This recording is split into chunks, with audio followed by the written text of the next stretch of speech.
We anticipate in the next 10 to 12 years, approximately 8 to 6 million Hispanics coming into the United States and 41 million Asians.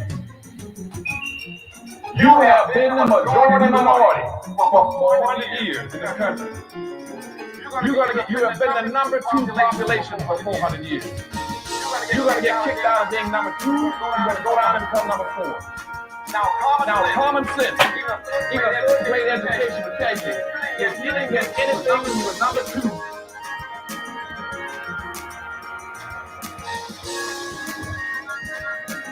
you all get ahead of it. But anyway, you can guess what you're going to get when you become number 4. President Biden, do you support reparations? Well, I mean, since I haven't spoken to this chance, number one, the reason we're the country we are is because of innovation. We've been able to cherry pick the best from every single continent. The people who come here have determination, resilience. They are ready to stand up and work like the devil. We have 24 out of every 100 children in our school today is Hispanic. The idea that we are going to walk away and not provide every opportunity for them is that not only stupid and immoral, but it's bad for America. They are the future of America. To give the Negro any land. So in acts of Congress, our government was giving away millions of acres of land in the West and the Midwest. Which meant that it was willing to undergird its white peasants from Europe with economic floor. But not only did they give the land, they built land-grant colleges with government money to teach them how to farm. This is what we are faced with. And this is the reality. Now, when we come to Washington, in this campaign, we are coming to get our check. We are owed $104 trillion on the very low end, plus $735 billion recurring.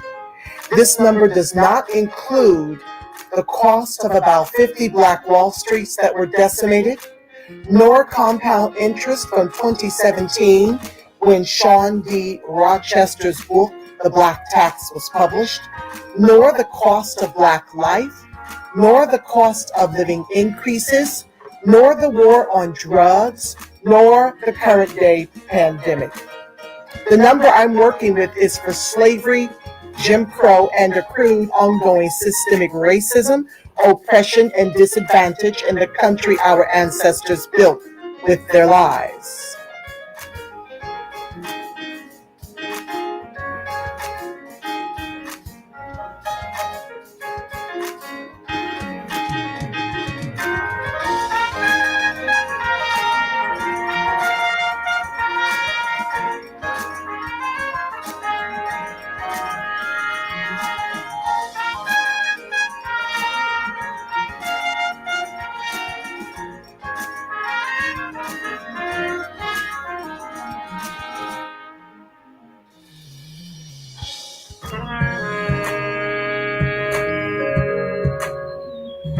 Good evening on the West Coast. Good evening in the mountain. Good evening in the central.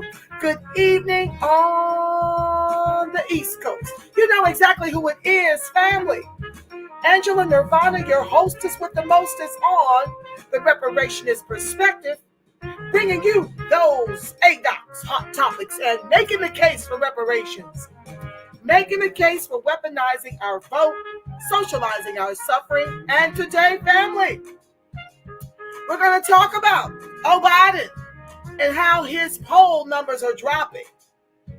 Now, of course, white America has a different lens with which they look at these numbers tanking. And then there is the ADOC's perspective that I am excited and disappointed to share with you about why his numbers are tanking. Follow on in. Please like, share, subscribe, turn on your notifications. We're going to get right into it. It's not going to be a long show this evening. I've been in and out of meetings all day. We're working feverishly around the clock Got the task force meetings coming up on the 12th and the 13th. Remember, if you'd like to give public comments, to Gmail me at thereprospect@gmail.com, thereprospect@gmail.com. I'm hopeful that tonight's episode will implore upon you the importance of joining us in the reparationist movement and how we need all hands on deck, family. We can't do it without at least a critical mass. You know, I'll be thrilled when we can get, a good 10% of our population fully engaged in putting the much needed pressure on the politicians, which is what they respond to. They don't respond to applause. So I'm not going to belabor it, but I'm hopeful that the information I impart with you this evening will implore upon you the importance of getting involved. So welcome, ADOCs and allies, one and all. Thank you for being here and joining the live. So here we go. The Biden approval rating falls to a low of 38%. This is the Quinnipiac poll. Okay. Now, what they're saying is this, a short article. Now, they're saying that a majority of voters disapprove of President Biden's job performance, according to a new poll from Quinnipiac University, which found the president is struggling to keep support among independent voters in particular. The poll found 38% of those surveyed approve of Biden's job performance, while 53% disapprove. Biden's numbers dropped from a Quinnipiac poll released last month that found 42% had approved of his performance and 50% disapproved. The dip can largely be contributed to Biden's loss of support among independents, 60% of whom said they disapproved of his job performance. In September, the poll found 52% of independents gave Biden poor marks. So it's gone. Let me take a breath. I'm going to be commenting in between. So it's gone from 52% disapproval to 60% disapproval when it comes to his job performance. Now, okay, so that's quite a huge jump. The survey found Biden got his strongest rating on his handling of the coronavirus pandemic, where the White House has taken a more aggressive approach to vaccine mandates in recent weeks as cases, hospitalizations, and deaths all fall across the country. 48% of voters approve of Biden's handling of the pandemic, according to the Quinnipiac poll. Now, let me say something about this vaccine mandate. I'll come back to that. Let me finish reading it and then I'll tell you the way I see it. But less than 40% of voters gave Biden positive marks on his handling of the economy, his job as commander-in-chief, his work on foreign policy, and on immigration. The poll surveyed 1,326 adults from October 1st to the 4th and has a margin of error of 2.7 percentage points. The Quinnipiac poll is the latest to show Biden's approval rating sinking, particularly among independents. A Gallup poll last week found Biden's approval rating among independents falling to 37%, the lowest it has been since Biden took office, and slipping 24 points below his 61% approval rating at the beginning of his administration. And an Associated Press poll released last Friday found Biden's approval rating among independents had dropped from 62% in July to 38% in September. That poll put Biden's overall approving rating at 50%, down from 54% in August. So let's jump into it. Well, like I said, there are two ways of analyzing this drop in his support.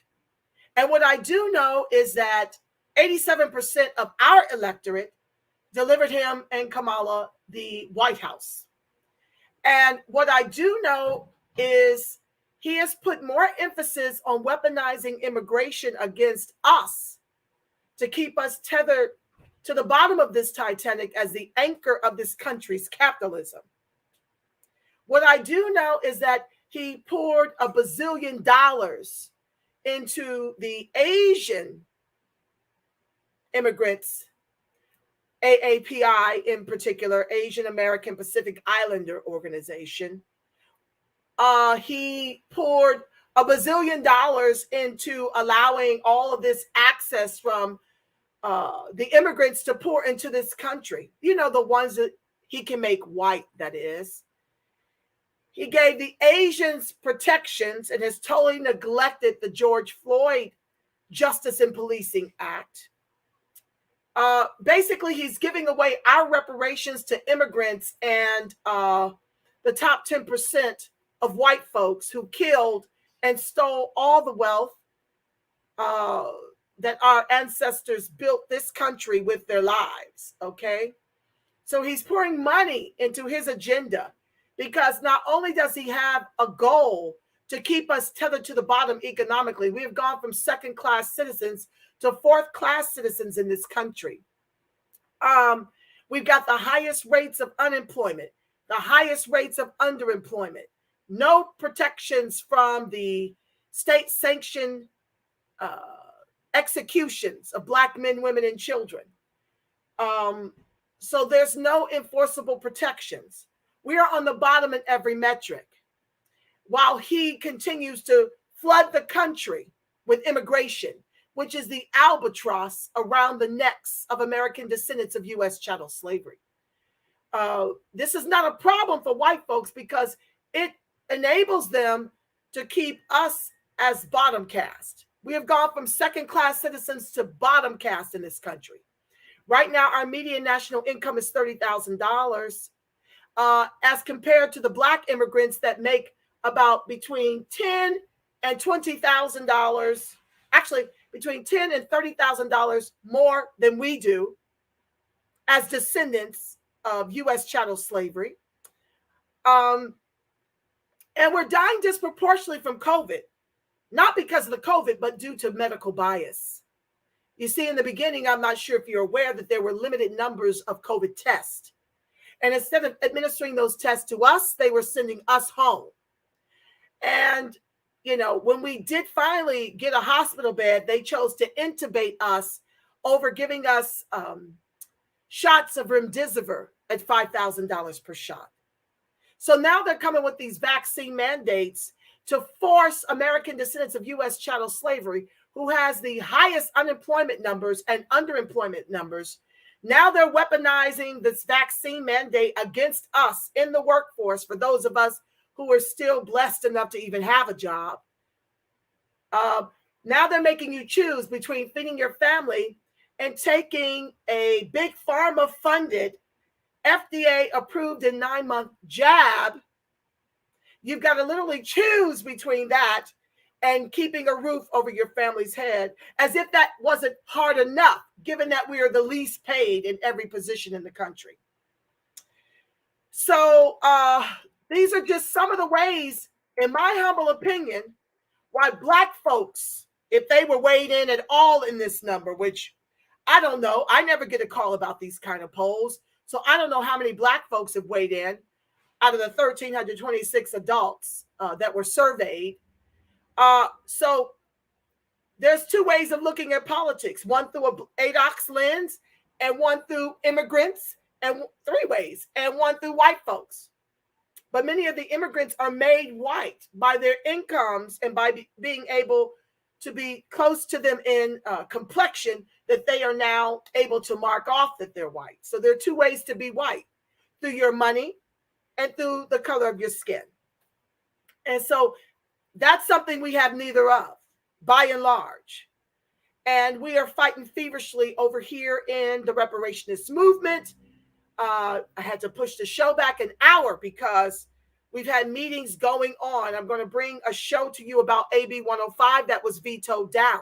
That was for us to disaggregate this data so that the failures of this government at every branch of government could actually see what they've done to tether us to the bottom as the anchor of the capitalism, to have made us bottom caste, So that's another story that I will save for another day in the namesake of the hour to get us in and out of here.